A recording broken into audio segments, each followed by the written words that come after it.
We are living through a time of such incredible achdus and chesed. May it continue. Stories and stories of people of donating and running and doing and caring and cooking and baking and davening and learning. And it's incredible.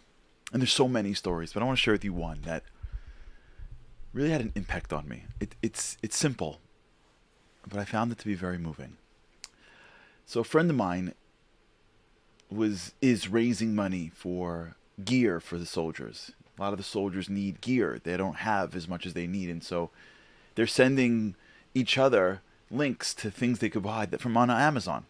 And so a friend of mine has taken this very seriously and has been collecting these links and has been very influential in trying to get gear and send it to the soldiers.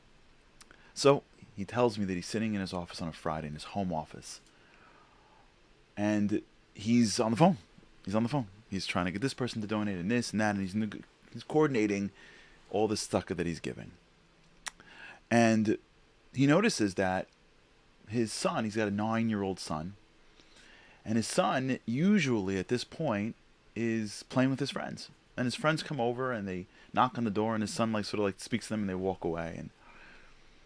And he's looking out the window, and he's like, where is he? Why isn't he going to play with his friends? It's Friday afternoon. They're always playing. They're always riding bikes or playing ball. And he sees his son, and he goes to the backyard, and he takes out a table, and he puts the table in front of the house.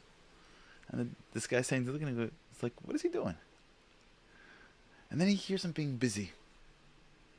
He comes out, and he's got a bunch of papers with him and some scotch tape, and he's scotch taping this papers on the front of his table.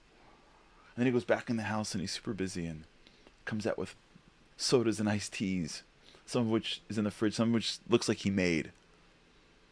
And this 9-year-old boy is lining up his sodas on the table right in front of the house, and the father still doesn't know what's going on. And before you know it, a car pulls over and stops.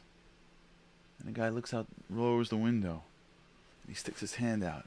And the little boy runs ahead and he grabs the $5. And the kid, he hears him say, "Keep the change." And he opens the window and he hears, "Hey kid, what are you doing?" Some other neighbor says. And he goes, "I'm raising money for Israel." He goes, "What? How much for a drink?" 50 cents. "Here's a 10, keep the change." And another neighbor walks by and he sees the kid and he goes, "What are you doing?" He goes, "I'm raising money for Israel." And he goes into his house and he comes out with a box of cookies and says, "Raise these two."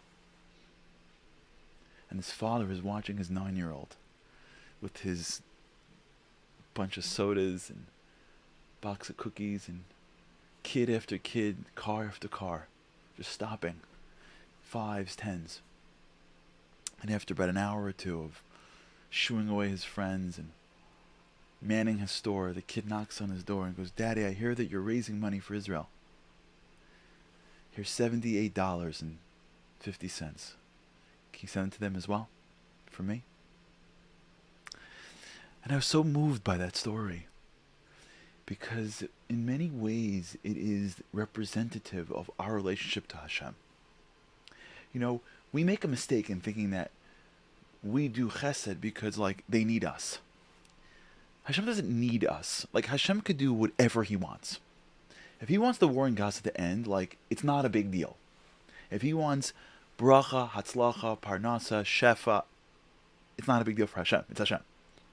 This whole thing going on is a second away from Hashem solving.